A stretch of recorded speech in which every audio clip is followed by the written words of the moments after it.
Ladies and gentlemen, I'm King Clyde Rivers. I'm here today with Sandbox Civility. We are proud to have the founder of the initiative, Duchess Initiative, Duchess Jillian Busingye, the actual royal of the Royal Diaspora Monarch, is physically on this show today. Duchess, I honor you. Thank you. Thank you. I honor you too, Your Majesty.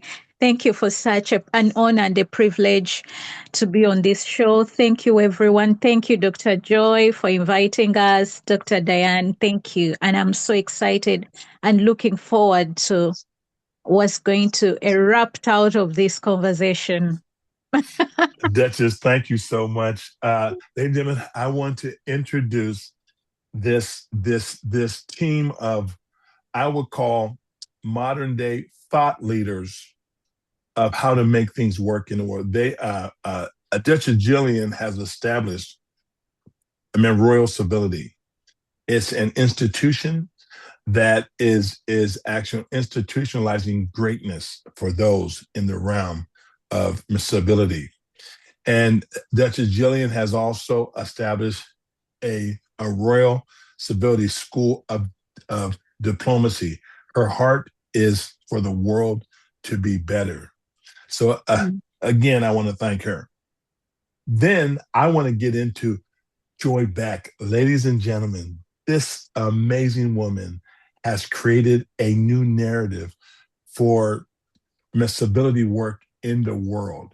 She created a model called Sandbox Civility that will impact every community structure in your community and the world. Joy Beck, thank you for a new idea. The actual world operates off brand new thought leaders, and in the realm of civility, man, we needed a new voice, and you become that new global voice that is actually interrupting systems with brand new revelation on how to get along. Thank you for that, Joy Beck. Thank you. I appreciate it. Thank you. Then we have Dr. Diane Tucker. Ladies and gentlemen, stand up, park your car, don't turn that dial. Dr. Diane Tucker is a new thought leader from business civility. How do you put civility within your systems? But she just won a international award. So did Joy Beck. For they are the top civility voices for 2026, not for America, not for England, where our Duchess is, but for the entire globe. You and each of you have life-based evidence. 29 years, Joy, of learning people, studying systems, being a part of institutions. Diane Tucker, you're a serial entrepreneur, multiple companies, scaling multi-million-dollar businesses. So just to have you guys in this most important, relevant conversation right now, let me paint a dark picture. We have a world where goodness is looked at as negativity, where people that care are now maligned. We have strife in every country, every institution. No one knows what good is anymore because good is spoken of as evil. So this is the plight of the world we live in. And I just believe, as the Royal Diaspora Monarch, and I believe with our Duchess, that we can make a difference from from our standpoint. Civility, I'm just very grateful to be the king of civility for the world.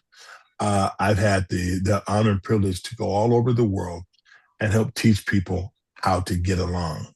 And now I can tell you, this conversation today will be impactful in ways that you've never thought.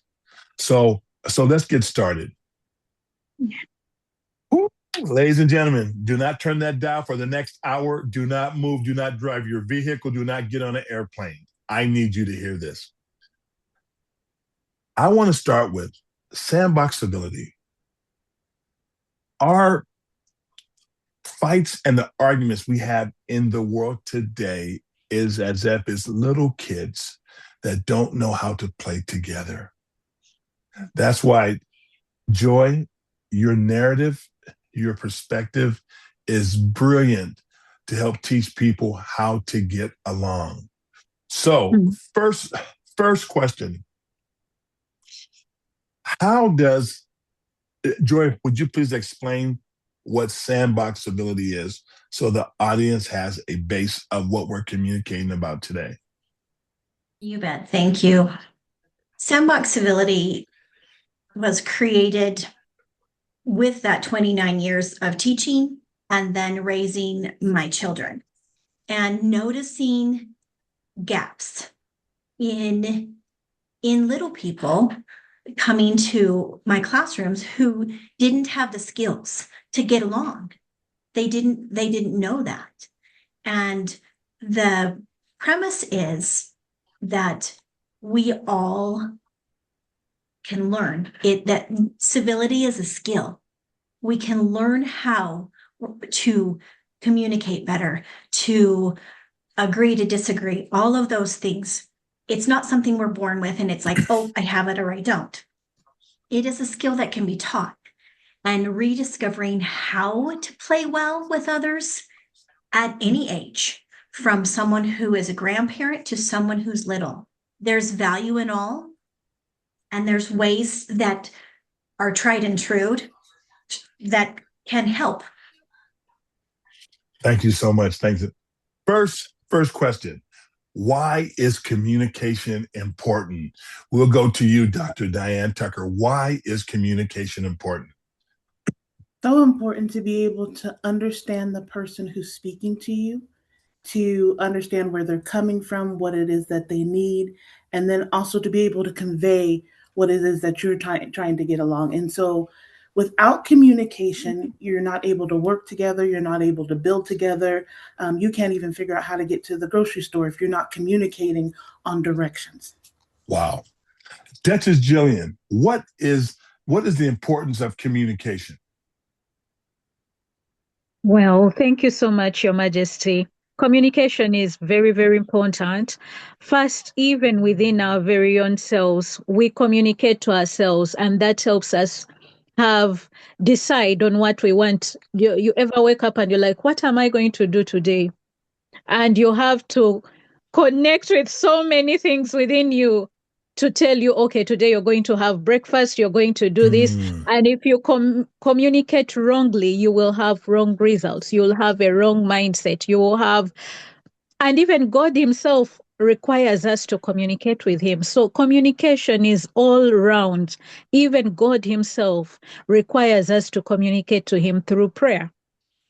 So communication is not just about talking to someone or talking to our neighbor, but it is important to communicate to ourselves. And even the way we communicate to ourselves actually impacts how we communicate to our neighbors. Because if you're not gracious to yourself, there is no way you can be gracious to your neighbor. So communication is very, very important, starting with ourselves. We communicate to ourselves graciously and then pass it on to our fellow neighbors, to whether by impacting or in any way. It could even be by just the way we posture ourselves. Have you heard of people who read body language? So you're seated, you're on your own, and you're busy communicating something by just your body language. So it's not verbal, it's not written, it's all round. And so communication is very important. Very good, We Duchess. need to Thank take you. it seriously, yeah. Thank you. Joy, what is communication? What is it? For me, communication is, it's, as Duchess Julian said, it's an all-encompassing. it's not just getting your point across, and it's not just listening. It's listening with intention and trying to get that other person's perspective, and listening to understand as compared to listening to what am I going to say next, and trying to understand that person's perspective and have that dialogue back and forth, because I've been in situations where all I get is talked to.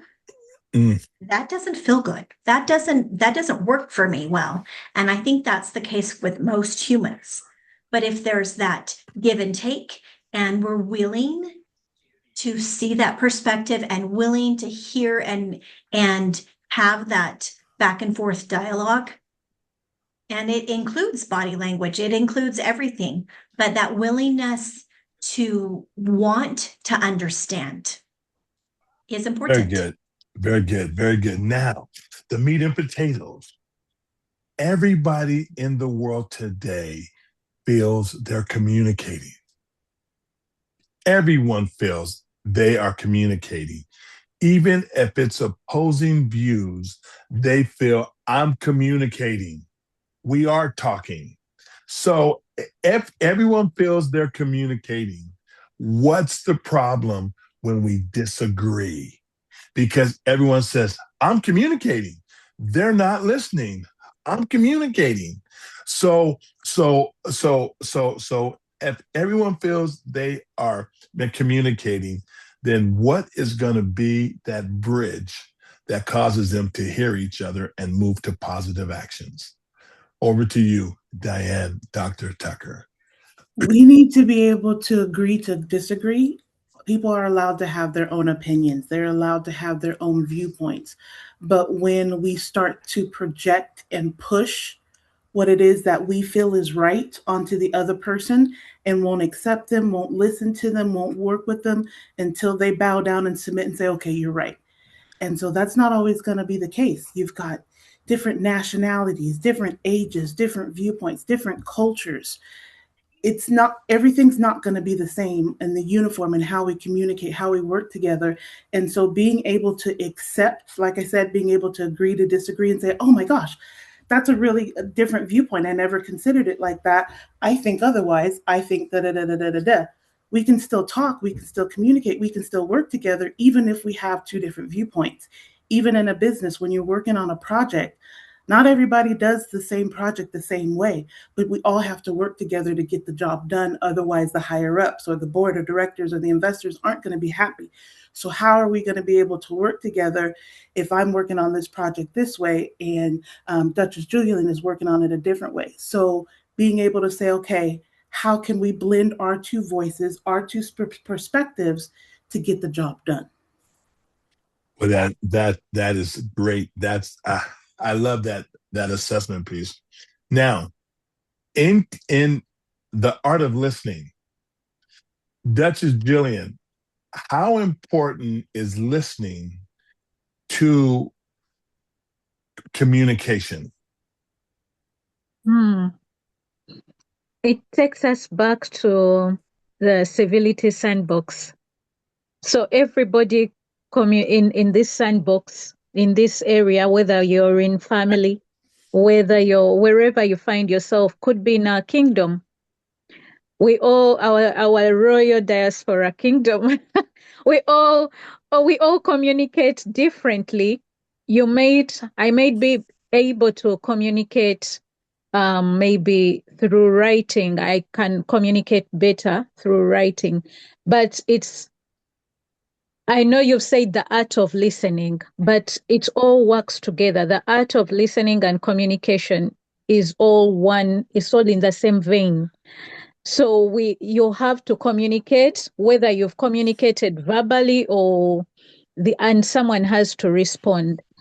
And sometimes we find ourselves, some people maybe I have some special needs challenges, but they do communicate in their own way. But it is my duty, wherever I find myself in that sandbox, to learn to listen or to see, to find out to watch as a person is communicating. I'm watching, I'm listening, I'm looking at the body language, I'm listening to the voice, I'm doing so many things in one go to understand what it is they are trying to communicate to me.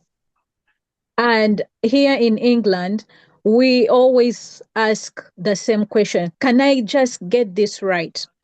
For example, if you say, go to the groceries and get me tomatoes, get me sugar, get me bread, we always ask, can I just get this right? You want me to go to the grocery store and get you tomatoes just so that you don't miss anything. But that kind of communication takes me the ability to listen, understand, and then speak it again. But some people may not be able to do that same art, and they may communicate differently. They'll shake their heads in agreement, or so it is very important to use so many styles of listening. First of all, to the voice, to the body, their body stature. What are they trying to communicate? Someone might, you know, may be telling me there's a sense of urgency now, right now, whereas I can say right now. You can say, okay, now doesn't mean so urgent, right now. So I have to listen, I have to say, I have to engage so many things in my, and so listening is really important. Great, thanks for that, because this actual topic to me is so important, because as a communicator and the one of the lead voices for civility in the world, some people listen through their pain. People will listen through their experiences.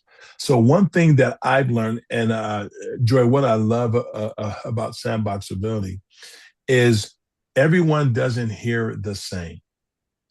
People hear through their experiences. They hear through their pain. They hear through, you can say a word to a person and it may trigger a childhood trauma. And you have no idea what your words are saying. And you're talking to people and you're watching them just totally shut down. You're going, what did I say to cause them to actually shut down? At times, I don't know their backstory. So this here is what factors in to the successful communication, especially when you're working within a community. Dr. Joy, if you don't mind me asking you some questions, as you've seen that work take place, as you've seen people that are communicating and it's a disconnect, they're speaking, they understand, because, and this happened to me as a leader a lot. Like, I know what I want, I would say it, and I'm like, just do it that way. And they go, Dr. Rivers, I don't have the personality you have. I'm more meek. Man, me to speak to that big person, they can't do it. So, Joy, how do those factors factor into creating? How would you create a successful sandbox when you have people with different pains, different giftings, different talents, different cultures? What is the key pillars to the sandbox? I think that one of the things that is important, that is really vital for any of us, is that everybody wants to be seen, heard, and valued, no matter who you are, no matter where you're at. Those key points are important to each of us, whether we're little or big.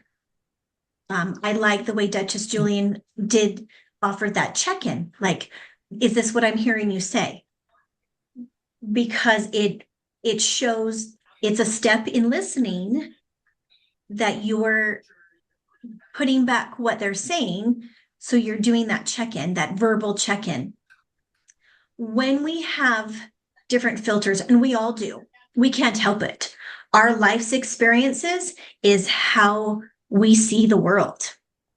And if we can recognize that everybody's going to be different, and that's okay. That's That's the beauty of being humans, is that we do have different perspectives. And if we can recognize that and see that value, and there are steps to be able to increase that communication skills, increase the listening, increase those all of the nonverbal, and what's important to be able to play well in the sandbox. Now, do I know that there are probably some people that don't even know what a sandbox is? Yes. Mhm. However, it's getting along with others, right? Mhm. And if we can learn those skills, because they're teachable, to be able to level up, we all want to get along. We don't always have to agree, but we all want to be seen, heard, and valued. Very good. Very good. Diane Tucker, how would you teach people to disagree? Well, because let me tell you what I've seen.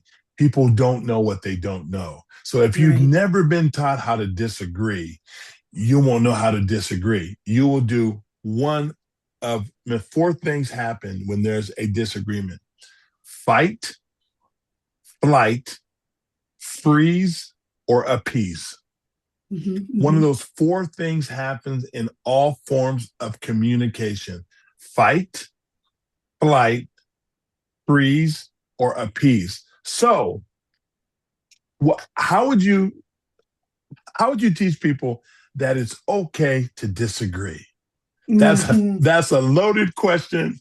That's not easy to answer. But I want you to take a step and give me 1 or 2 points.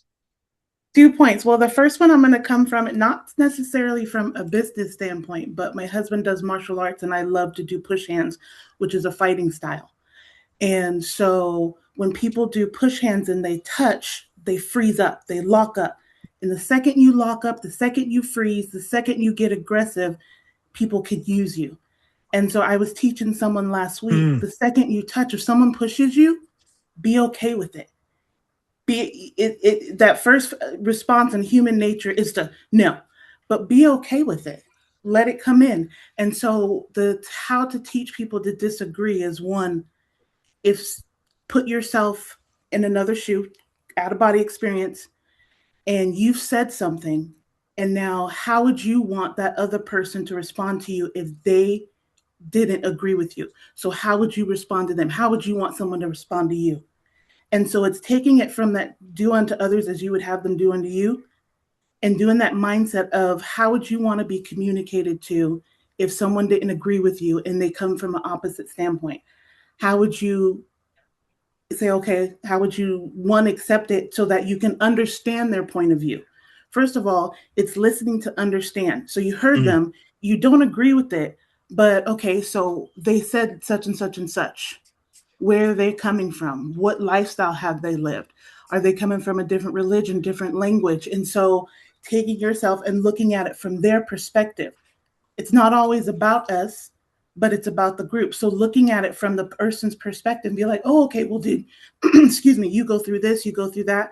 So being able to understand the other person, being able to have that compassion and not so much that facade wall. Let it down. Take it down. We're always battling. We're always fighting. We're always just like, I got to be right. I got to be right. And it's not, and I love what you said before, your rights have killed so many people. And so how are you now leveling that war field to say, no, I'm listening to understand where they're coming from because it's a different lifestyle than myself. How would I want someone to address me and be like, oh, okay, well, that's your point of view. So how would I want someone to communicate to me? That's how I need to communicate back to them. Wow, very good. Now, I have a good question because with these questions, I want to get real questions. Thank you, real answers because people live in the real world. Now, this is for anyone. How do you tell someone you disagree with them? That's the game changer.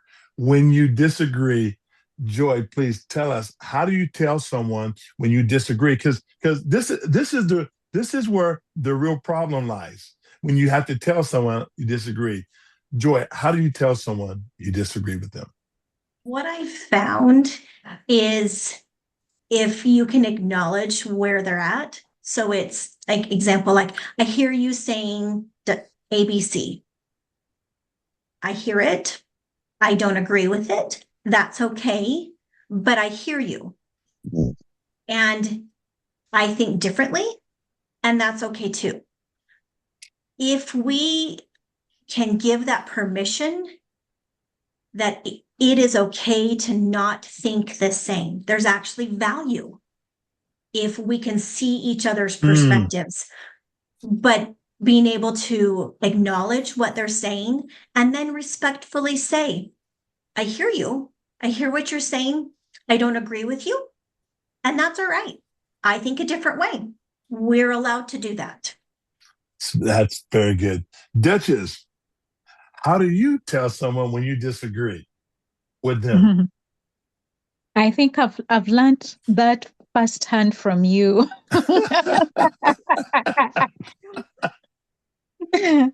Most of the time, there is a famous word that you usually use. And I've adopted it, is to first of all acknowledge the person, say, right, I hear and understand your perspective, but that's not my perspective. I see it differently. So you acknowledge their perspective and gently tell them you also have a different perspective. It's not you see their perspective where they're coming from, but you have a different perspective. So it's kind of you're not dismissing someone else's perspective. You're honoring it, but you're also letting them know that you have your own perspective of how you see life. Man, thank you so much. I'm going to come with another narrative. I love this, Duchess. Thank you so much.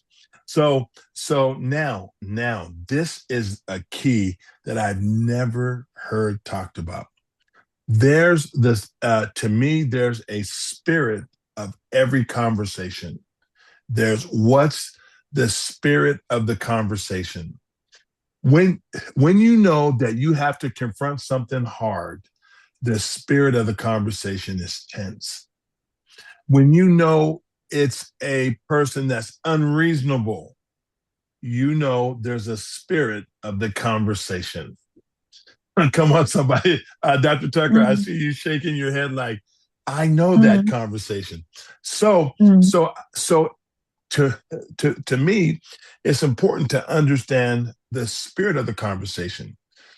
And if you don't mind me just giving some insight on what I've seen with the countries I've been to, with who I work with at the top of the world, that's what I've seen is most things are about control. Most things are about control. People want control. So power likes control. There are some people when you talk to them, you are nervous even walking in the room. That's a spirit of a conversation. There's other people you feel open to, you can just open up and share. Other people you can't. And if you talk too much and you overshare, some of the people you thought were listening were going to use it against you later. So I'm talking about the spirit of a conversation. When you know there's an actual challenge, I think there's a point in time where we don't look for common ground. Let me explain. There's a time where I just say, I don't agree with that, and I really don't ever see me having an agreement with that. But I can be civil with you and understand how to function in our society. So I think people think for actual everything, there's not going to be a change of heart. And this is where I believe Sandbox Civility says, I don't agree with you, but I do agree that we have peace in the public square. So what I think is you have to always look at what is the objective. The objective for civility is everybody go home safe at night. Every kid needs to go home from that sandbox. Every employee needs to go home from the post office and not have somebody get upset one day and come and shoot the place up. So see, this is why Sandbox Civility is important, because for a long time, I thought I had to always have an outcome that was positive for my side. You don't have to do that. So it says, we just disagree. I'm not going to, I don't ever see myself doing that. So if you do that, great. How can we get along? Does anybody understand what I'm saying there? Yes. Because there are those people you just don't agree with, and you have to be able to actually tell them, you know what, I don't agree with you, but there's still value in you. So most people don't know how to handle conflict. Would you agree with that? Yes. Wholeheartedly. So Sandbox Civility, as I know it, Dr. Joy has mentored me well with this. She talks about it when we talk, and what I think Dr. Joy's model has mastered is actual mastered boundaries. Boundaries, because in every sandbox there's boundary. You can't put that swing set on the basketball court, or you're gonna have chaos when I'm coming down and dribbling the ball. So boundaries. Dr. Joy, how important are boundaries in the sandbox of our community, in the sandbox of our family, in the sandbox? What is the importance of boundaries?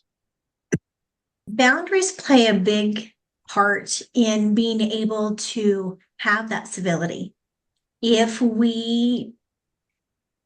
me personally, I had to learn how to have boundaries because I didn't have a healthy understanding for it. So it started with me and then went to my family and then out to the community and such.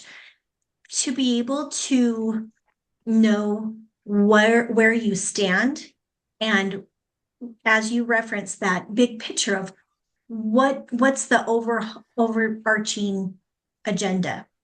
Is it to be right? Is it to be able to come to a resolution?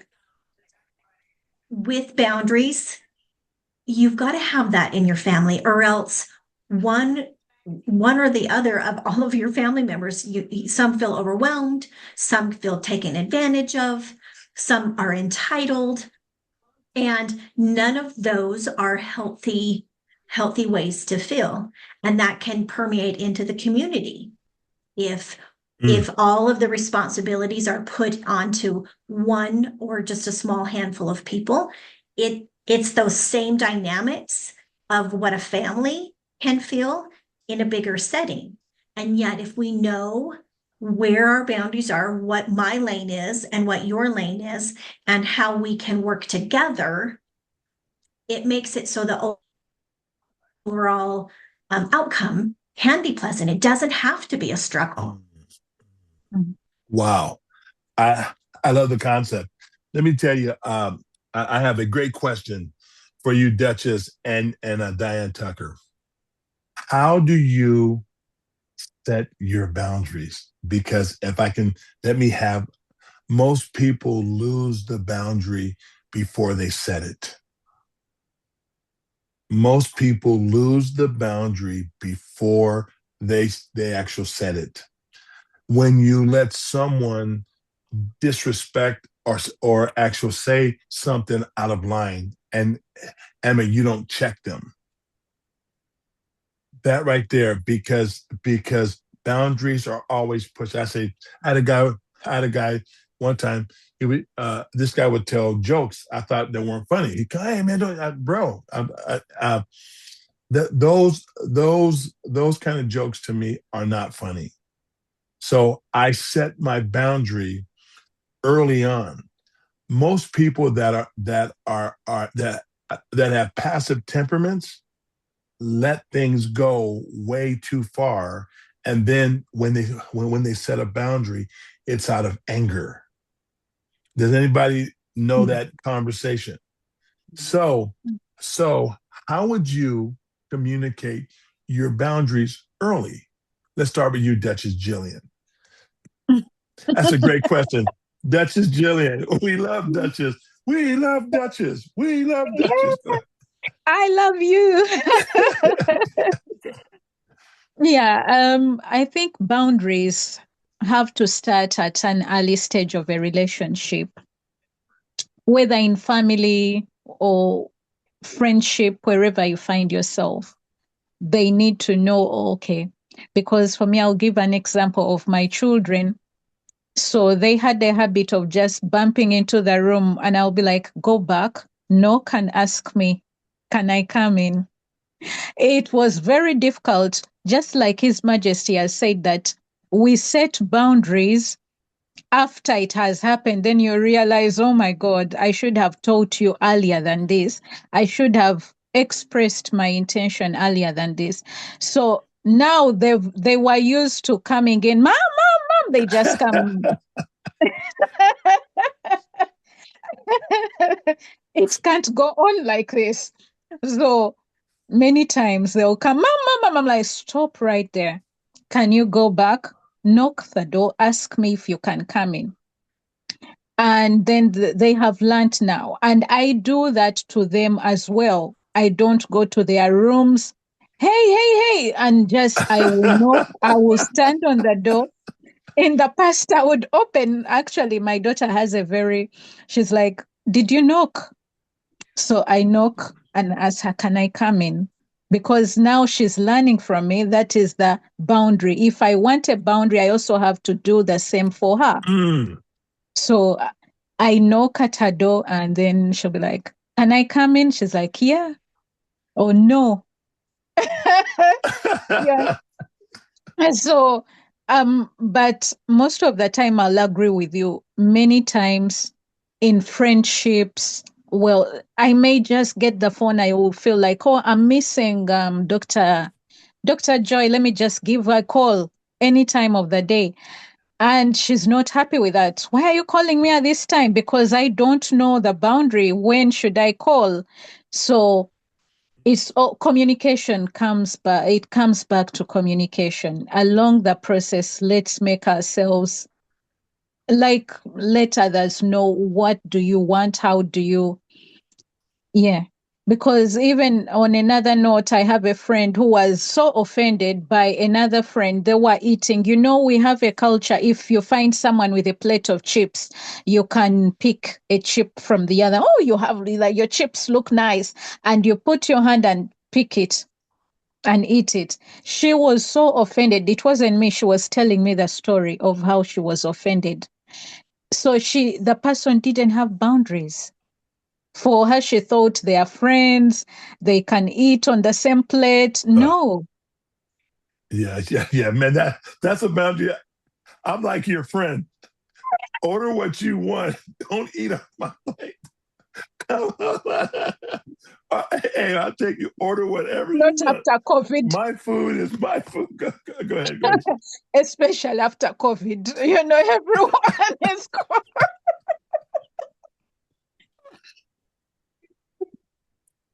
But yeah. that makes sense what you said. Go ahead, Duchess. Are you finished? Yeah, so the only problem I find that she didn't communicate to her. She just stopped eating her food. That was it. After the other one put her hand in it, and that was it. But the other one maybe didn't get the boundary, didn't understand that that was a boundary I have just crossed, gone beyond. So we have to still communicate, even in friendships, in any kind of relation. So good. What are their expectations? Yeah. Wow. And I like that. And at times, the hard part is there's unwritten boundaries that you don't know to talk about yet. Yeah, and somebody grabs a pencil, put up my pen. I'm like, hey. We have to learn, because anyway, every day we are learning. Even in marriage, we are learning every day. You know, in marriage, I'm learning every day. Oh, he doesn't want this, right? Because I'll tell you, I had a habit. I used to like putting on his t-shirts I would feel like, oh, today let me just put on his t-shirt. And I'm telling you, once I put it on, he will never put it on again. He will leave it for me. So I learned that that is a boundary. I shouldn't put on his clothes. Wow. That so basically everybody has individual boundaries. And that's Yeah. where it comes at the depth of relationship. This is good. Mm. No, see, these are good talks because most people think like them because Mm. they thought that way their whole life. So they don't understand the boundaries that because no one thinks like you Mm. think like you. And this is why the sandbox civility is so important because it helps you understand that you aren't the gold standard. Mm-hmm. You are the standard for you Yourself. and maybe not Mm. for others. So that's good. So Yes. Dr. Tucker, how do you communicate boundaries? Yeah. So first of all, for me, it's that one of the pillars that Dr. Joy has created is the self-awareness, is one knowing who I am and standing Mm, strong in my belief system, my personality, and my preferences on what I do and don't like. And so when I come into a room or a conversation, knowing who I am, what I am, I'm very strong in that. And so even in business stuff, like even when we started with our group here with the Sandbox Civility group, I started out with, I just wanted to let you guys know when I do business and work stuff, I'm very direct. I'm very to the point, and sometimes it rubs people the wrong way, but it's out of love and compassion. That's how I work. And so when I come into a setting with working with new people or learning new people, I start out with, okay, this is me. This is how I do things to mm, kind of learn the room so people can know, okay, Diane does the things this way. And I made so learning not just setting my boundaries, but letting people know, okay, present, this is me, this is how I do things, this is how I like things. I don't like vulgar speech. I don't, and I let people know that in the beginning. So they're like, oh, when I walk in a room, I'm not just going to be losing my mind cussing and all that because Diane doesn't like that. And so being open and upfront. And then, like you said, sometimes boundaries don't come until something comes up because you don't know, oh, I didn't know that was a boundary until something came off and it triggered me. But like you asked me earlier, how do you communicate when you have disagreements? And so if there's a boundary that I need to let people know that's there, letting them know, okay, that's how you like to talk, or that's like how you like to operate, or like you said, Your Royal Majesty, someone was joking, you're like, okay, that's a joke that you find hilarious. But for me, that's not something that I joke in and don't like. And so being able to learn how to communicate the differences or learning how to communicate the different boundaries mm, that people have and be like, okay, that's your boundary, but let's make sure your boundary doesn't overflow over here because I will shut that down. that's really good. Have you noticed when you're a person that comes out of a inferiority complex, you find it more difficult to set boundaries because when you're used to being driven over by the truck, and it creates. Dr. Joy, would you speak to like that one? Well, I have lived that at times in my life. And what I found is until I was able to find that self awareness, um, some people refer to it as people pleasing. Mm, I wanted to smooth over waters because there are people that can handle conflict, and there are people that run from it. What I found is if we have that low self-esteem, we don't feel confident, and to be honest, we're all of us are not going to be confident in everything. We're just not. We're that's human. true. That's true. However, if we can start to see our value and where we can add value to others, it's okay if my strengths are different than your strengths. Mm, Thank heavens for that, right? Well, I don't mhm. have to know everything. That's such a load off my shoulders. And if what I like best is if you see someone who struggles with self-esteem, because I've been that person. Initially, I it helped when other people could see my value when my vision was altered. And so for me, if I can, when I see people who are struggling, to just let them know it's okay, take your time, like, and try to understand how they communicate, because there's different ways to communicate. And we have a preference, and everyone else has a preference. But if we can start to recognize how others communicate, Diane's is very direct. That's fantastic. There's usually a couple of ways for both of us. If we can learn how to recognize other people's communication styles, and that's part of my Sandbox Civility, and be able to learn to communicate so that they understand, it will help with that overall arching civility concept. See, this I like this so much because we're getting to the nick and tuck, the bottom line of really moving communities forward. One thing that I think is also vital is if we don't have what's the vision for what we're doing. If there has to me, you always want vision clarity. What's our objective that we're going for? Because if the objective isn't bigger than the pain, people won't get to the rain at the top.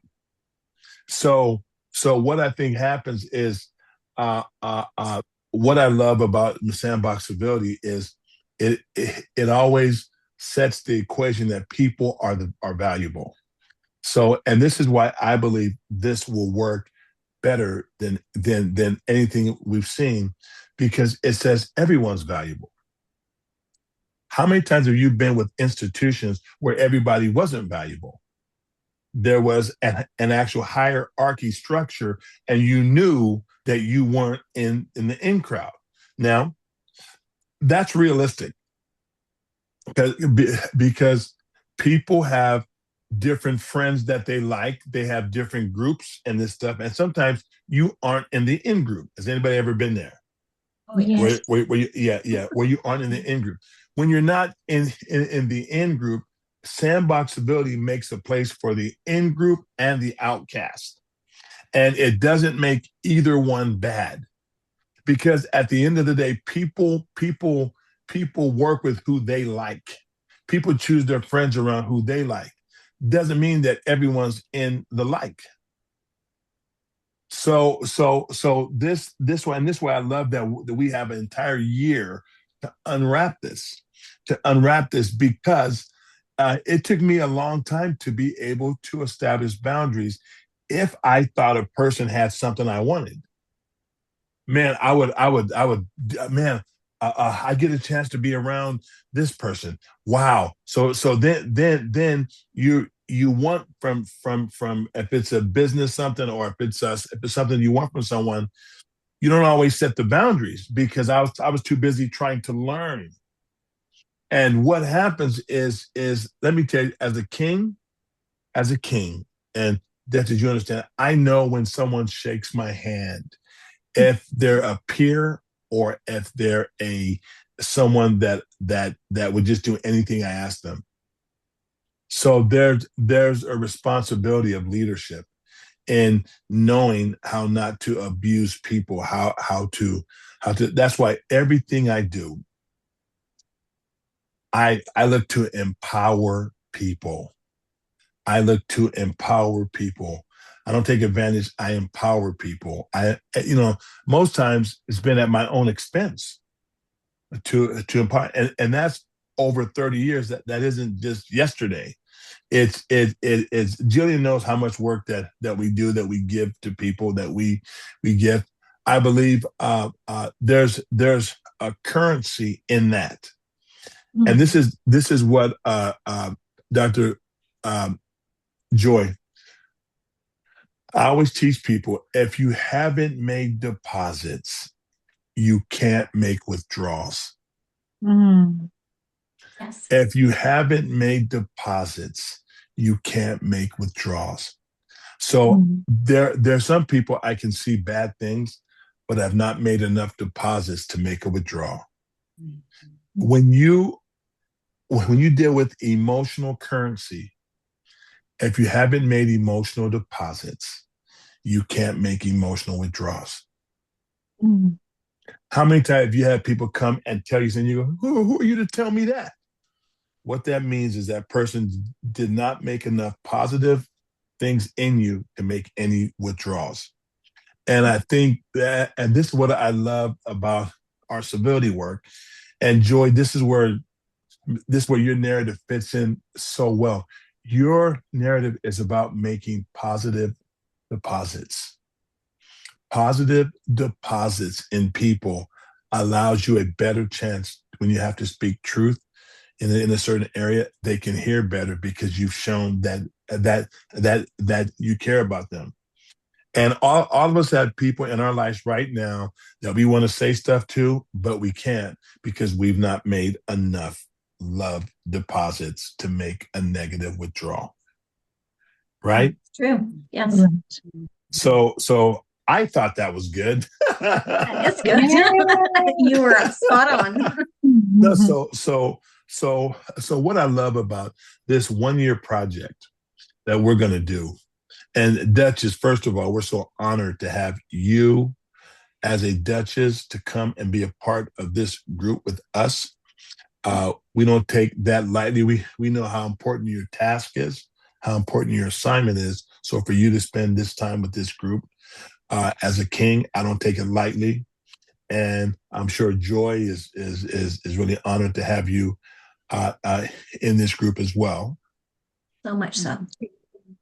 And Dr. Tucker, we don't minimize you because you aren't a Duchess. You have a valuable voice.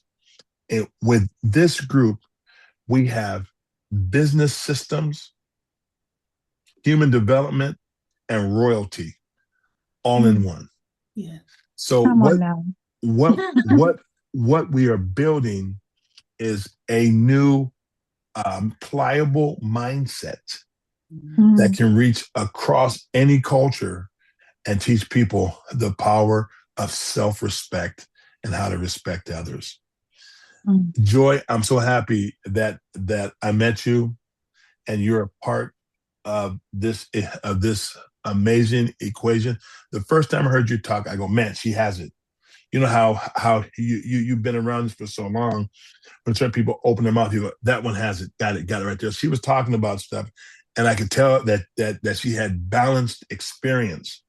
So I approached her and said, hey, have you thought about civility work? What do you do? Blah, blah, blah. Whoa. And Joy, you are a great blessing to us with the perspectives that you bring to the game.